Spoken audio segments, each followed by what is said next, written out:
Senhoras e senhores, sejam muito bem-vindos a mais um episódio do Last Mile Podcast, diretamente dos nossos estúdios especiais aqui na Futuricom. Eu sou o Bruno Guimarães, estou aqui com o Matheus Coferri. A gente está muito feliz de estar aqui com uma parceria com a ConnectWay. A ConnectWay é a principal distribuidora Huawei na América Latina, conecta ISPs, operadoras com os principais fabricantes globais, trazendo as melhores soluções para o mercado de telecomunicações. Eu falo mais um episódio porque já foram quantos, né, Coferri? Mais de 20, eu acho. Mas a verdade é que é um mais legal e mais Legal. importante Pô. do que o outro. E eu vou deixar o Coferri apresentar o nosso convidado de hoje. Obrigado, Bruno. Obrigado à nossa audiência. Realmente só a mais alta prateleira do mercado de telecom aqui nos nossos estúdios.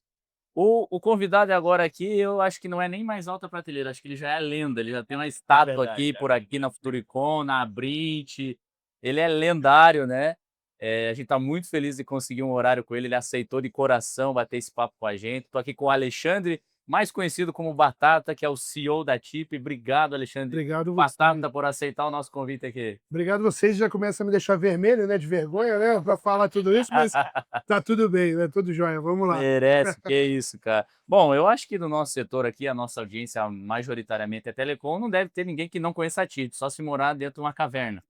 Mas começa contando um pouquinho quem é a TIP, qual que é o momento atual, para a gente começar esse bate-papo. Não, legal, a gente fundou a TIP aí a 2011, né, ou seja, vamos fazer aí 15 anos agora, quase 16, e a TIP vem crescendo ano a ano, né, a gente começou para resolver um problema que era a telefonia fixa, né, tinha alguns provedores, principalmente empresas de TV a cabo, que queriam competir com a NET na época, e a NET tinha o Netfone via Embratel, e os caras não tinham isso, e a gente entrou para resolver essa dor, e a gente conseguiu fazer isso de forma maestral, sendo que hoje a gente é a quarta operadora fixa do Brasil em volume, então isso é um número legal.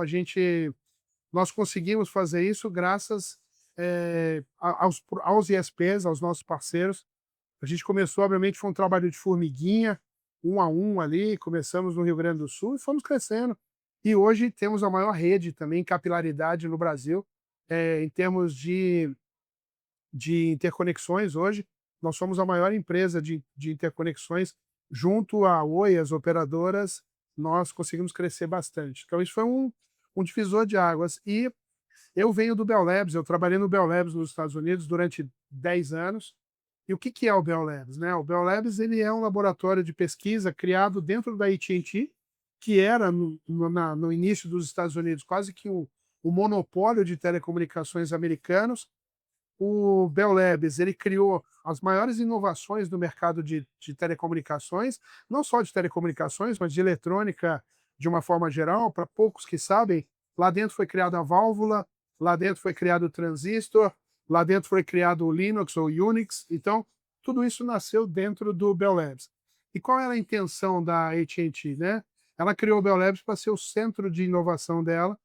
Quando ela ficou muito grande, ela foi privatizada e tal nos Estados Unidos, o Bell Labs passou a ser um laboratório que prestava serviço e que presta até hoje para todas as operadoras do mercado americano. Quando a gente fundou a TIP, a nossa ideia era que a TIP no Brasil fosse o Bell Labs dos pequenos ISPs no Brasil. E é isso que a gente faz hoje. O nome TIP, poucos sabem o significado, mas TIP é tudo sobre IP, que é outra Olha, eu não coisa sabia que também. a gente fez. E aí, obviamente, vem o trocadilho com o inglês, né, de gorjeta, barato, e aí veio o TIP nessa linha. Então, é isso que é a TIP hoje, uma grande empresa de convergência de soluções para poder dar força para o pequeno provedor. Eu digo pequeno, mas hoje a gente atende provedores de 1,5 milhão de assinantes É. até provedores de 1.000 assinantes, né? Isso para a gente também é uma coisa muito legal. A gente aprendeu, não é que a gente aprendeu, a gente nasceu nesse meio, né? A gente vê muita gente querendo entrar nesse segmento de ISP, mas não nasceu nele, então não sabe lidar, não sabe falar e tal. A gente viu a maioria dos que são gigantes hoje beber. Então a gente consegue.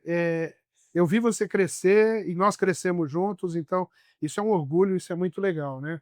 Que legal. E é isso. A gente fala, né? Até uma coisa que a gente, como TIP, fala, ou a gente é bom no que a gente faz, ou a gente pelo menos dá uma sorte do caramba, né? Porque os caras que começaram com a gente e tal, cresceram muito e são gigantes hoje. Então, de duas uma. Ou a gente dá sorte, ou a gente ajuda com competência. Então, de duas, as duas são bom estar com a gente, Com tá? certeza. Um pouquinho de sorte, muito trabalho. Isso. Né? Realmente tem muito dos dois, né? A Muito. sorte é importante também. É isso. Mas eu já fiquei super animado para quando a gente for fazer um episódio lá em Florianópolis, um pouquinho mais aprofundado, a gente contar as histórias da Bel Lab, Total, né? Tem quero coisa conhecer. muito boa Muita pra gente coisa legal. saber, né? Quero conhecer total.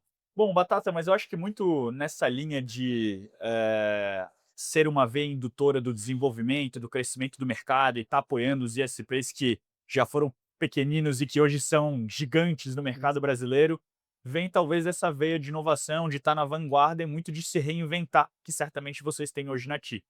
E aproveitando que a gente está aqui na Futuricom, né? Futuricom sempre é um momento para a gente trazer novos lançamentos, para falar de novas parcerias. A gente sabe que vocês já são muito fortes no segmento e no setor de 5G, que ainda tem muito para avançar no mercado brasileiro. Eu queria que tu comentasse um pouquinho sobre isso, quais são as novidades envolvendo 5G, Legal. toda a rede da TIP. Bom, a gente anunciou aqui na FutureCom a parceria com a IES, que no leilão das frequências adquiriu as frequências nos estados de Espírito Santo, Rio de Janeiro e Minas Gerais. Todos sabem a quantidade de obrigações que esse leilão traz, né? Ou seja, na verdade, o dinheiro que você paga ali pela frequência em si não é nem tão grande, né?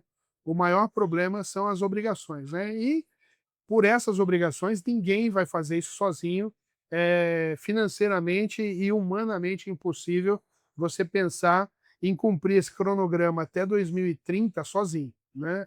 Então, a IES nos procurou para que a gente pudesse ser o canal da IES junto aos ISPs desses estados, para que a gente pudesse levar junto com eles, numa parceria, quase que uma sociedade realmente regional, e somar forças dentro desses estados para poder ser uma empresa competitiva. Nesse mesmo tempo, a gente já tem um relacionamento muito forte de muitos anos com a Unifique, onde, por exemplo, toda a parte de atendimento da Unifique, o software de atendimento deles é nosso há muitos anos, né? Acabamos de virar agora a Meganet também, migramos toda a parte de atendimento, foi até interessante, que eu tive ontem com o Patrick, e aí o pessoal falou, pô, mas eu falei, Patrick, virou lá, tá tudo bem, deu algum problema? Ele falou, cara, incrível, não deu problema nenhum. Eu falei, cara, eu tô surpreso de não dar nenhum problema. Uma migração dessa, cara.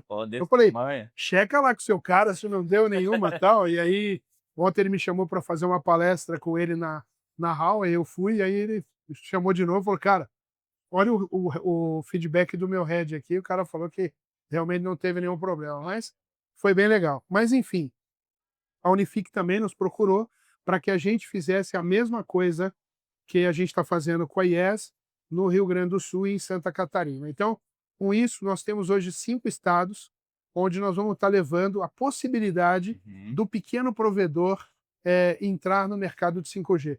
Mas o que isso significa na prática, né? Na prática, na minha visão, nós estamos revivendo o modelo da entrada das espelhinhos. Quando nasceu o mercado de telecomunicações no Brasil, ele nasceu com as espelhinhos, né? Onde você tinha ali, as espelhinhos eram as espelhos das grandes operadoras e as espelhinhos. Então nós estamos vendo agora a possibilidade de você ter as espelhinhos regionais, né? E na móvel, isso que é uma coisa extremamente interessante. Então, é isso que a gente está fazendo. Até vem uma analogia aí que aos 300, né? O filme O 300, né? Que é, na realidade, os 300 brigando ali e tal, né? E a gente está fazendo a mesma alusão aos 300. Isso já aconteceu na Fixa, e ali o Leônidas, né? Isso. O Leônidas conseguiu superar, que hoje são os ISPs aí. Olha E, aí. novamente, Leônidas comprou outra briga agora, e Leônidas agora resolveu entrar no 5G. Então, veio outra briga para o Leônidas aí para brigar, e é uma briga gigante aí que a gente sabe, né? É uma briga boa, né? Os ISPs contra o Império de Xerxes. Exatamente.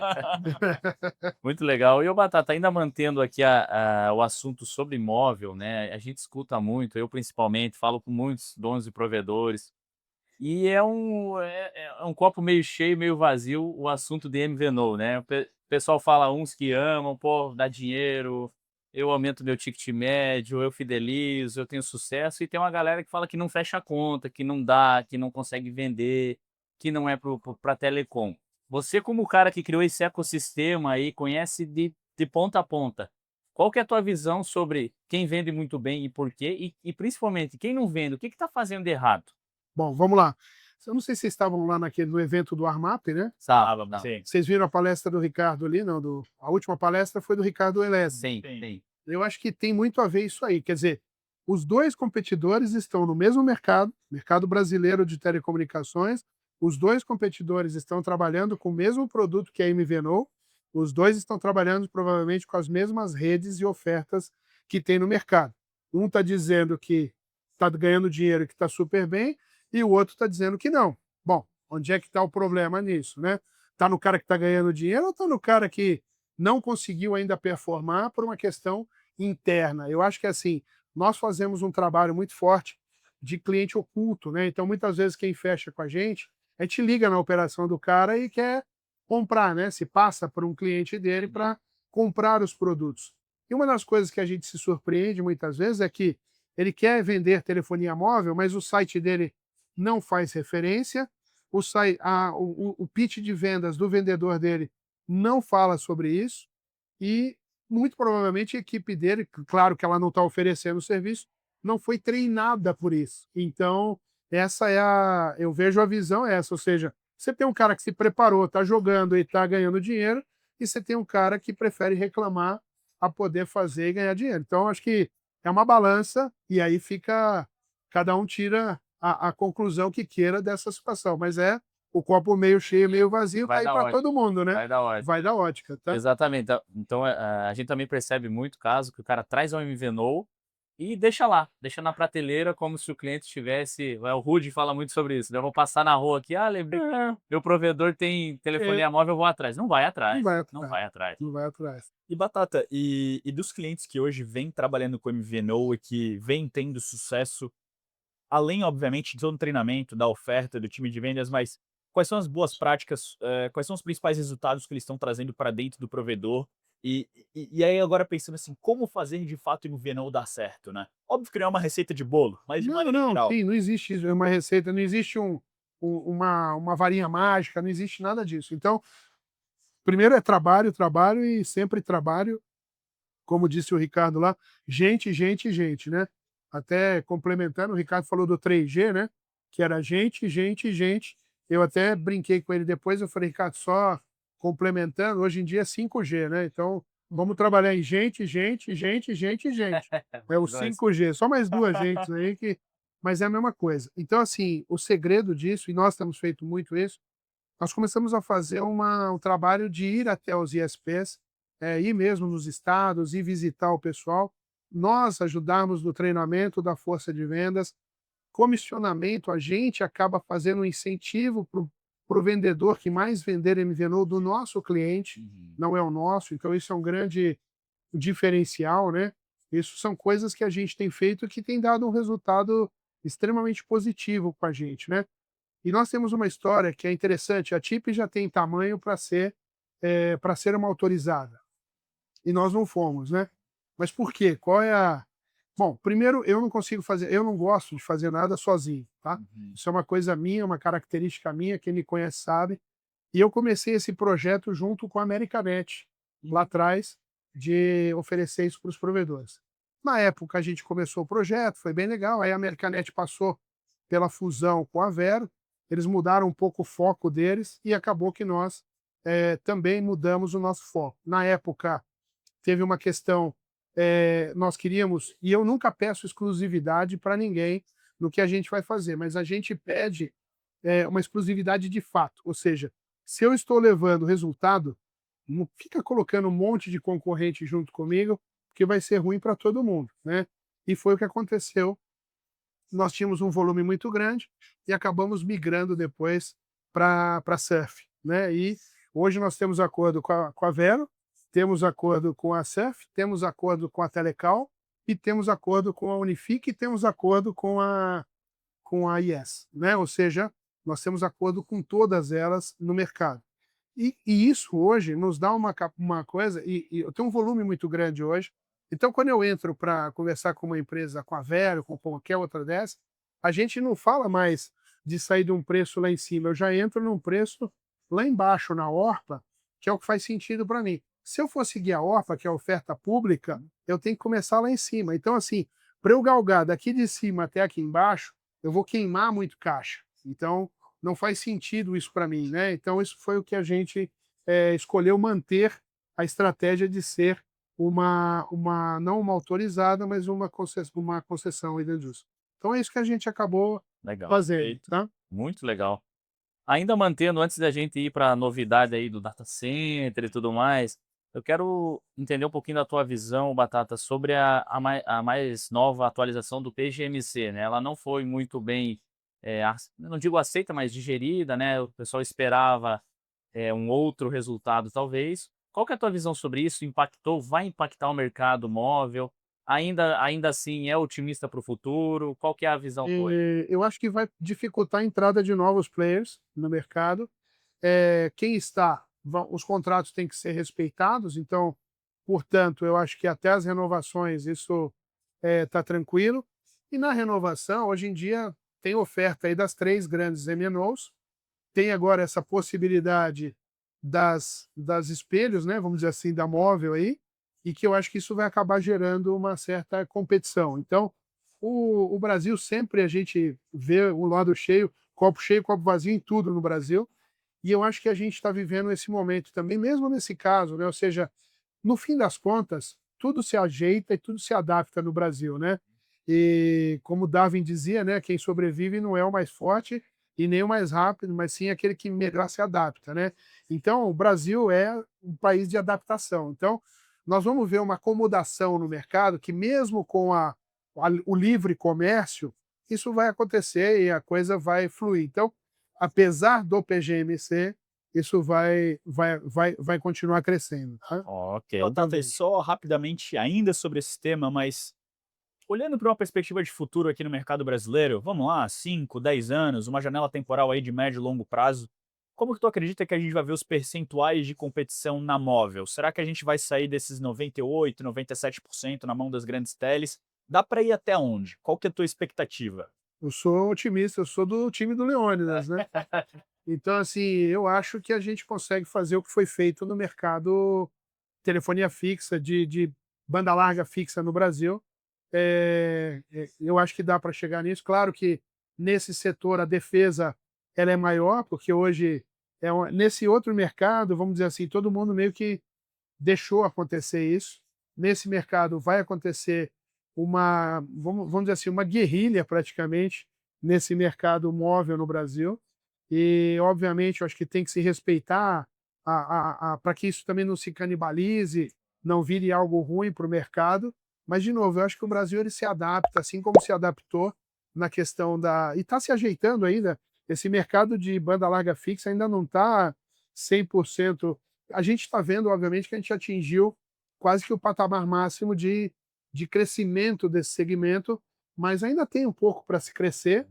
E a móvel agora está entrando nessa briga. Então, eu sou otimista, eu vejo como um mercado que tende a ficar meio a meio aí entre os ISPs e as grandes. Então, Olha só. o bolo que elas dividiam sozinhas vão passar a ser comidos também pelas pequenas na borda, tá? Eu acho que isso é o grande diferencial e é isso que eu acho que vai fazer com que você manobrar um transatlântico é uma coisa, você manobrar uma lancha é outra. E aí, quanto maior o tamanho da sua lancha, maior a dificuldade de manobra que você vai ter. Então, é isso que eu vejo. Então, os transatlânticos estão no seu rumo, estão seguindo, estão fortes, mas eles vão precisar se readequar. E em determinados momentos, eles vão ter que diminuir a velocidade, e em outros, eles vão ter que aumentar. E aí vai muito dos capitães que vão estar tocando esses navios. E aí entra outra coisa que os Leônidas aí, né, os provedores têm, que eu acho que é muito bom, que são os empresários, né? São empresários regionais, são pessoas que têm uma capacidade muito grande. E aí é uma coisa que também eu vejo, você vê muito CEO hoje de empresas grandes que, na verdade, são CEOs, são executivos de carreira.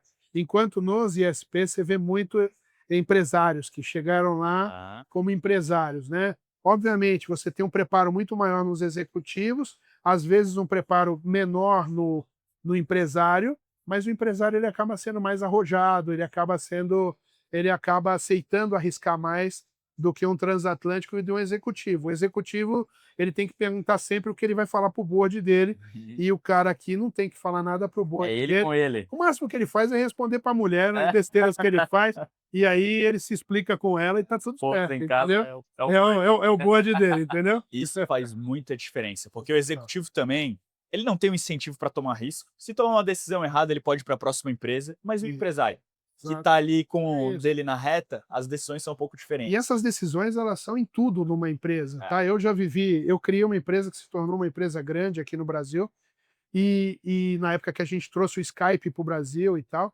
eu era executivo naquela época. Só que eu sempre fui um executivo que eu tomava risco, né? E eu via vários executivos que na hora que você vai comprar duas soluções, uma solução custa 100 e a outra solução custa 1 milhão. Essa outra solução tem um brand forte, tem uma marca muito forte, e essa aqui é uma solução inovadora e tal.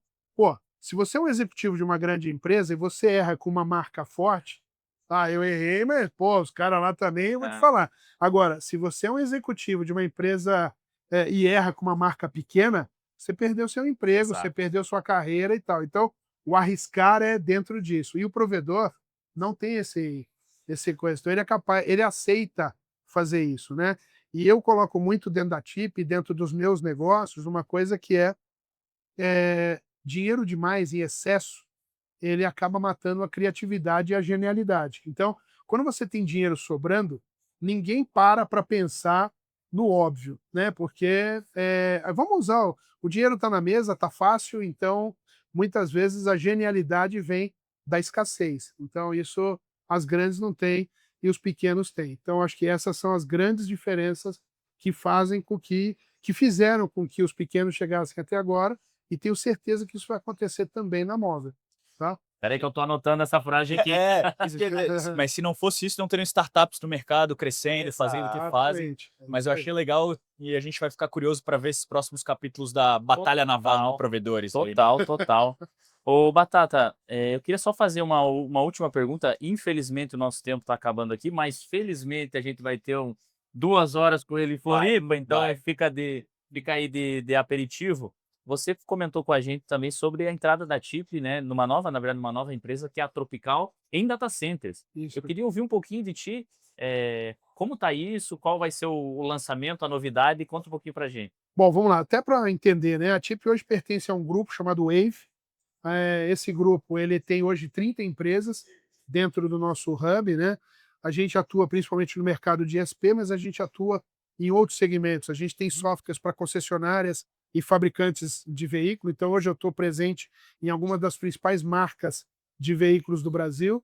A gente tem hoje uma outra divisão nossa, que é a parte de segurança eletrônica. Então, a gente tem muito software para isso. E, recentemente, adquirimos o que era ali em Campinas, o data center do Itaú. O Itaú passou para um data center bem maior ali em Mojimirim, né? E o data center antigo do Itaú nós adquirimos. Estamos fazendo um retrofit dentro desse data center. Ele é um data center com capacidade para 2.000 racks. E a gente ali, obviamente, a gente não vai subir os 2.000 racks de cara, mas a gente está agora levantando os halls, né? Nós devemos inaugurar o hall 1 até o final de novembro agora. É a primeira fase do nosso data center, né? E depois disso a gente vai levantar os demais halls. E é um projeto que a gente acredita muito, principalmente pela questão eu comecei pensando nisso na questão de confederação de data center, criar aí a Confederação Nacional de Data Centers. O Brasil tem 188 data centers, os Estados Unidos tem quase 4.000 data centers, só que tem uma diferença. O data center que os Estados Unidos considera como data center é muitas vezes um POP nosso aqui no Brasil de um provedor. Então, se a gente for considerar os POPs no Brasil, nós temos mais de 20.000 POPs aqui. Eu fiz um estudo, só te interrompendo, eu fiz um estudo rápido assim, em POPs, que é desde um rack de parede, a gente tem mais de 100.000. Então, é isso. E que pode ser elegível a um edgezinho, aí é 10.000 para mais. Essa é a ideia. Então, eu acho que essa característica, o que nós precisamos fazer é melhorar esses edges, Isso, entendeu? claro. É isso que a gente precisa estar fazendo. Então, é uma coisa que eu acho que esse data center âncora aí, o que a gente pode fazer é criar essa evolução dos data centers aí, dos pequenos, dos edges, e o nosso data center está aí para apoiar e ancorar esses pequenos provedores, esses pequenos data centers a se tornarem grandes. É o começo da semente É dessa outro grande. federação aí. E com o advento da IA agora chegando e tudo mais, nós vamos ver cada vez mais necessidade de processamento de dados, né? A LGPD, os dados não podem ficar indo para fora do Brasil. Então tem uma série de arcabouços regulatórios que culminaram para que isso estivesse acontecendo também. Que legal. Tá? De fato, é um mercado que está em ebulição, né, Total. Copper? E a gente ouviu aí 11 a cada 10 convidados aqui 11 na a cada Futuricom 10. falando sobre Data Center Edge. A gente tem políticas públicas agora, a gente tem um país abençoado para a gente conseguir Pois é. desenvolver esse mercado. A gente tem falado que basta não capotar na reta, né? É isso. A gente tem um potencial muito grande. Temos problemas, óbvio, né? O Brasil tem um problema de energia, o problema de energia é muito caro. Os cálculos que fizeram agora, acho que se falou em 90 GB, 30 GB, desculpa, e o Brasil todo consome 120 GB. Então, os caras estavam, como assim, né? Os data centers vão consumir quase 1/3 do que o Brasil consome de energia hoje e tal. Então, tem ainda alguma coisa para ser remodelada. Aí nós temos um vizinho, que é o Paraguai, se está com uma energia barata. Então, eu acho que tem algumas coisas para serem resolvidas, mas, de novo, eu sou otimista. O Brasil acaba, no fim das contas, dando um jeito na coisa, se adaptando, e acaba dando certo as coisas aqui no final, entendeu? Show. É isso. Pô, muito obrigado, Batata, pelo teu tempo, pela tua aula em tão pouco tempo, 25 minutos aí, ó, realmente incríveis. Novamente avisando, já dando spoiler, vamos ter um episódio completo com o Batata em Floripa aí, mês que vem, a gente vai contar essas novidades. Desejo sucesso nesse e Obrigado. nos novos empreendimentos Obrigado. e conto pro Last Mile aí. Não, com certeza. A TIP não faz nada sozinho, eu não sei fazer nada sozinho. E a gente sempre fala, né? A gente não quer ganhar do provedor, a gente quer ganhar com o provedor. E isso é uma coisa que a gente coloca dentro da cultura da empresa. E aquilo que, se não estiver sendo bom para o provedor, não é bom para nós. Então a gente sempre busca isso. E é isso que a gente quer continuar fazendo. E é graças a isso que a gente conseguiu crescer. Que legal, fenomenal, Obrigado, quanto pessoal. aprendizado, inspirador. Muito obrigado, de verdade, Obrigado. Batata. Foi um privilégio estar aqui hoje, né, Privilégio. Copper? E a gente vai aguardar a tua presença lá em Floripa. Vai ser um prazer comer um camarão com vocês. Vamos, o trinho camarão lá. Vamos embora. Valeu, pessoal. E para nossa audiência também, muito obrigado. Não esqueçam de ativar o sininho, se inscrever no canal, compartilhar esse episódio aí com seus conhecidos. E a gente se vê no próximo Last Mile. Até mais. Tchau, tchau.